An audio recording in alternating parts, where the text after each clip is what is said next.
Whenever you ready, good brother, do All you. right, Russell let's Simmons go. voice.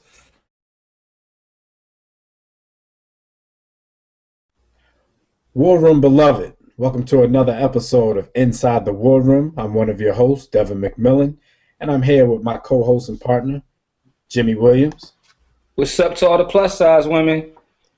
and B. Austin, the hot block I, commander. I am your mother and your daughter's superhero. All right, so today we want to talk about some news that just came down the pike last night. Joe Flacco, the quarterback of your Super Bowl champion, Baltimore Ravens, has struck a deal, and he is now the highest paid player in NFL history. Yes, I said NFL history. Joe Flacco is about to ink a deal for 6 years worth $120.6 million. And again, I want to repeat this for the third time. This makes him the highest paid player in NFL history. Now, fellas, we knew Joe Flacco was gonna, he was gonna cash in after the playoff performance and the Super Bowl win. We knew he was going to be probably one of the highest paid quarterbacks and players in today's NFL. But the fact that, he has this historical mark behind it, what do you guys think? Do you think Joe Flacco is worth the new moniker that he has and the new money that he's about to get?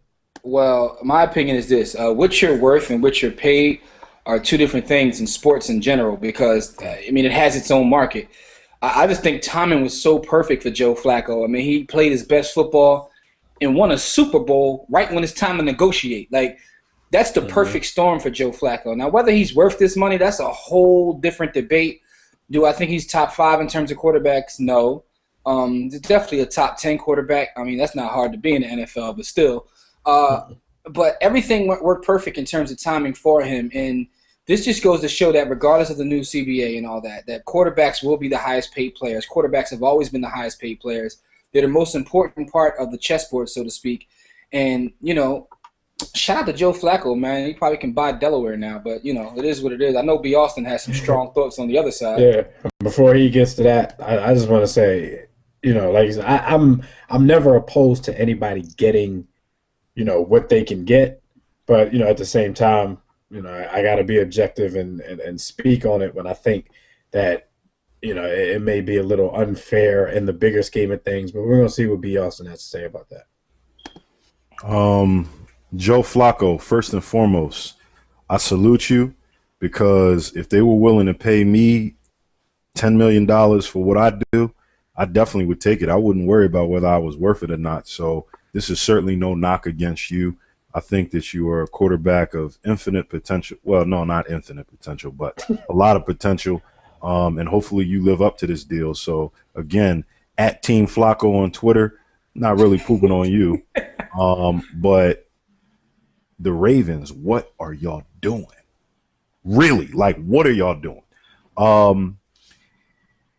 This deal is crazy to me. 20.1 million a season. We haven't seen how the deal is structured, so they may have done some cap maneuvers and backloaded it a little bit. But quarterbacks universally, unless you're as bad as Michael Vick, you typically get paid out. You typically get paid out your entire contract. So all of the banter back and forth about whether he'll get cut and whether he'll see all the money. Look, listen, he's 27 years old. It's a 6-year deal. It's pretty safe to say that at the end of this deal, he'll still be in his prime, unless we're talking about like a McNabb who fell out of his prime. So with Joe, I just think that he's way overpaid on this deal.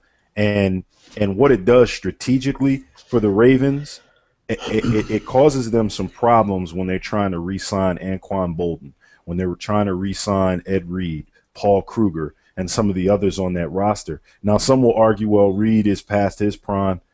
The Bulls still gets about 8 picks a season, so I don't know. He's slowing down, but he's not going to give them a discount. Be sure of that. Bolden looks as though he's still balling. He's not. So, I mean, what does this do strategically? Are you saying that you can find other pieces to place around him, and you're not worried about losing that production and those players? Because you certainly, from a salary cap standpoint, I believe have kind of hampered yourself. from a strictly numbers standpoint, let me tell you a little bit about Joe Flacco over the last, say, 5 seasons, and and this is what gets me. This is where it kills me. Yo, Joe Flacco is a 60% completion percentage historically over the last 5. Not bad, not bad. He's had 2,900 yard, 2971, 3613, 3622, 3610, 3817. He's never thrown for more than 25 TDs, and he averages about 220 yards passing per game. He's an 86.3 rated passer, somewhere in the neighborhood of 6 yards per pass. These numbers, why do I dole them out there? I think there are 3 things that you look at when paying a quarterback. Number one is, the intangibles. I even go there. Leadership is very crucial. It's important. Joe isn't known necessarily as a leader on the Ravens team, but he is kind of a cool hand Luke type of guy. He's unflappable under pressure. The second thing you look at is production. From a production standpoint, he is not a top 10 quarterback. Now, as I said earlier, we're not looking strictly at statistics, so some would put him in the top 10, and I'm not mad at that. But statistically, he's not. And then the last thing you look at is wins and I guess effect on a team. I look at a quarterback. Some quarterbacks are kind of the oil of an engine. If you look at the team of an engine, you take the oil out of an engine, it seizes up, it doesn't run. Other quarterbacks are much less the oil, and they're managers. You take them out of the system, but the engine still works. For Joe Flacco, I just get the sense that he's not an oil type of quarterback like Aaron Rodgers or Peyton Manning or Eli or Drew Brees. So that's my thought. I think I got some thoughts about everything you said, but go ahead. Let me play devil's advocate a little bit here with that, because everything you said has a lot of truth to it. You can't argue with the statistics. He's basically a middle-of-the-road quarterback as far as statistics are concerned. But one thing that the Ravens have that we don't have is they get to see this guy every day. They get to see him every day in practice. So maybe even if they believe right along with you that he's not there just yet, they see every day, where he may ascend to be. This past year, they did kind of transition their team. They transitioned the offense to make him more of the focal point. So if they did that, for 1 year, you go on, he did what he did in the playoffs, which really got him this money, and won in the Super Bowl, then they know that, okay, from here on out, we're going to put this thing on Joe's shoulders. We're giving him this contract. So, he's going to have to be everything that we think he is. So I don't know. It's a little bit of you're paying for what he just did. And, I'm not one of those advocates of, loyalty in sports and all that kind of stuff. I don't think teams owe players anything for things they did in the past. But his past isn't 3 and 4 and 5 years ago. His past is last month, basically. He just won them a Super Bowl. Like you said, he's only 27 years old. So if they think his playoff performance is indicative of anything he's going to do in the future, then you might start to be able to argue that, okay, this contract may be worth it. We all know inflation. We all know market values are going to go up. And, of course, they just set the market for every other good quarterback in the league. So. If you compare his statistics to Aaron Rodgers, they're going to pay Aaron Rodgers $200 million. Go ahead. No, but I'm not even talking about statistics. I mean, let's go back to those players you named who they may not be able to sign. I don't think they will be trying to sign those players anyway. I think this whole team is going in a completely new direction, and it's his team at this point. I don't even think defense will be the focal point. The Ravens will, it's hard to say this considering they're the Ravens, will become an offensive team. And, I don't think Ed Reed is talking about retirement possibly. I don't think that no, but what I'm saying is, but now he's a champion. There's a difference with, once you get that bowl, now have to get up and put the same work in to even, get in game shape. But what I'm saying is I don't think those players that you mentioned, Anquan Boldin, they're all on the other side of their career. This guy is headed into his prime. And, again, what your worth and what market value is are two different things. But I don't think it's necessarily a mistake the way you see it in terms of the players they won't be able to sign, because I didn't think they would try to sign a lot of those guys anyway. I think the most important sign is his name is slipping my mind, the linebacker. I'll figure it out before we get off the air. But he's going to be their most important. Suggs, Not Suggs. No, not even Suggs. Yeah. I'll get it before we Darnell leave. Ellerbe. Ellerbe, that's who it is. I think he's the person that they're going to make sure they sign. Paul Kruger may be on that list, but it may be Yeah, I feel the same way you feel. Paul Kruger's like, Reed, even if they were like, I think they would have to come up with a really good deal that's beneficial to the Ravens in order to re-up Ed Reed, because even if they franchised him, that's going to be like over $6 million. And Well over frankly, $6 at million. his age, even though he's Ed Reed, he is declining, and I'm not sure if they're going to be willing to spend that kind of money on him. listen, man, you can't be married to players. I don't care about how long he's been a Raven and this, that. You can't be married to these players. You got to move on. Well, no, I mean, I agree. I agree in a sense, but I think some of those guys we're discounting. Ed Reed makes sense because of age and because of declining athleticism. I won't say declining production because the numbers were still there, but the eye test tells you that he isn't what he once was. But Paul Kruger's still in his prime. Darnell Ellerbe is definitely in the middle. Well, I think they'll sign Ellerbe. Ellerbe, I think he's he's the number only. one I think priority. exactly. After Flacco, he's the next guy. I was ready. I was ready to throw Anquan on the trash heap, and apparently the Ravens are as well. But from a production standpoint, do you think he's trash heap worthy? No, I don't think he's trash. I don't think he's trash heap, but they do have. They're starting to get talented receivers. What's the other guy that's on Dancing with the Stars now? They got Torrey Smith. Jacoby. Jacoby Jones is not a receiver. Now listen to what I'm saying. Listen to what I'm saying. That catches the ball. But listen to what I'm saying. What I'm saying is the Ravens historically haven't had any kind of talent at that position. It's obvious that Torrey Smith is going to be their guy, and I think that you can fill in receivers. I mean, the Patriots win with a bunch of guys off the street playing receivers. Right. I mean, great point. Now we're assuming that Joe Flacco is good enough to be that oil in the end. And I think that's where they're saying. I mean, Flacco peaked at the right time. He did it when it counted. I mean, at the end of the day, this guy's a Super Bowl champion. He played his best football. So is Trent Dilfer. No, listen to what I'm saying. I mean, but what I'm saying is he played his best football during that run. Trent Dilfer didn't play his best football during that run. Trent Dilfer handed the ball off and got out the way. Does Trent Dilfer have a run of best football? Yo, Trent Dilfer. Has he ever played? Trent Dilfer lost his job right after winning the bowl. Here's the difference. After the bowl, Flacco got a $120. Trent Dilfer got his walking paper. I mean, that's a pink slip. He got a pink slip. All right, so here's my thing in terms of what I would have liked to have seen. I think that a guy who shows me 2 seasons of being that oil on a previous contract, then you go ahead and say, I feel as though this is a sliding slightly into the prisoner of the moment sort of thing, the pom-pom thing. Now, Dev, you made a great point in saying that they've seen this dude day in and day out in camp, in practice, OTA. Okay, so you definitely you have a point there, but I'm not gonna base paying 120 on 4 playoff games and a good season. I just can't. I've done that with Michael. I've seen that done with Michael Vick.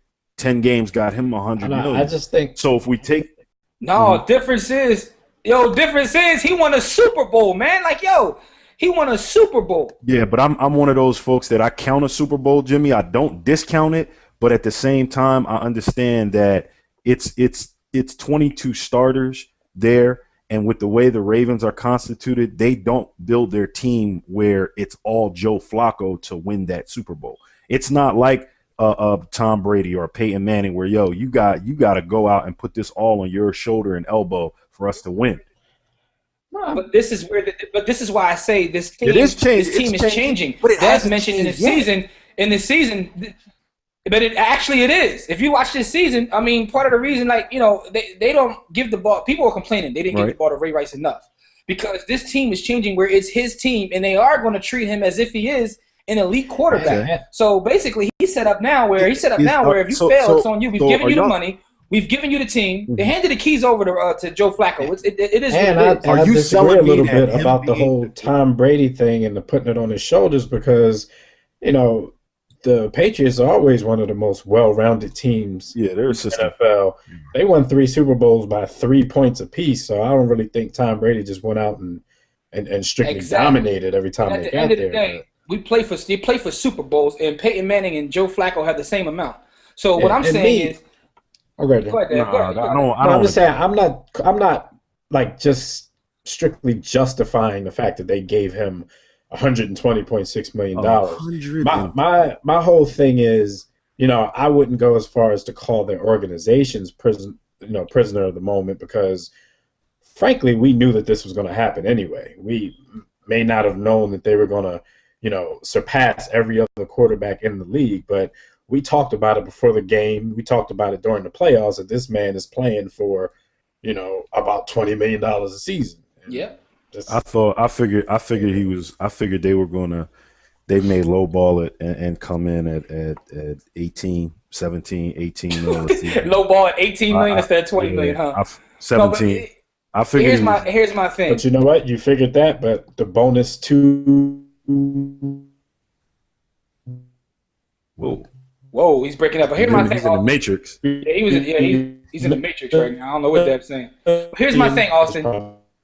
What were they going to do, right? If they didn't sign Flacco, you know what I mean? Because all it takes is one other team to step up to the plate. That's the only. That to me is the only valid point in all of this, because there is no other option out beyond him. But I still have a problem with $20.1 million per season average. Like, that to me was exorbitant. I get your point in saying that, but what I'm saying is he had them by the gonads. What could they do?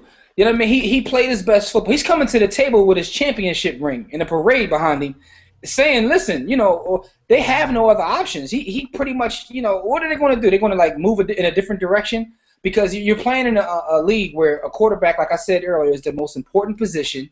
The guy just had a hell of a run.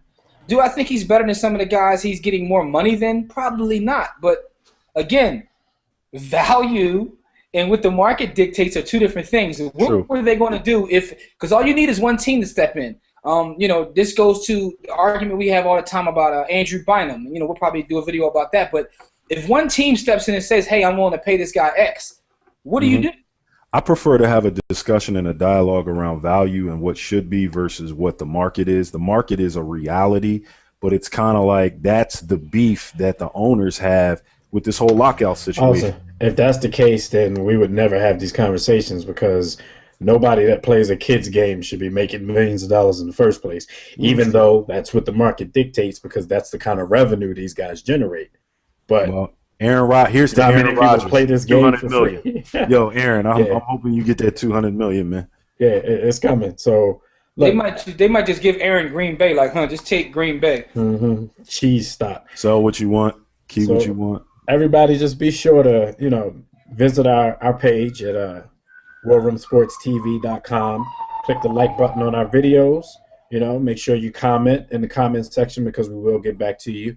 Check us out every Thursday, 6 to 8 p.m., warroomsports.com, or, we're all over the internet. Just Google us, War Room Sports, and you'll find us. So we're going to end this episode of Inside the War Room. Big up to Joe Flacco and his new cash contract. Can I hold something, Joe? Pause. I know, right? And until next time, everybody, don't accept mediocrity and be steadfast in the war against ignorance. See you chumps on top. True. It's the War Room with 5 nights at the round table. 5 Philly guys diversified and educated.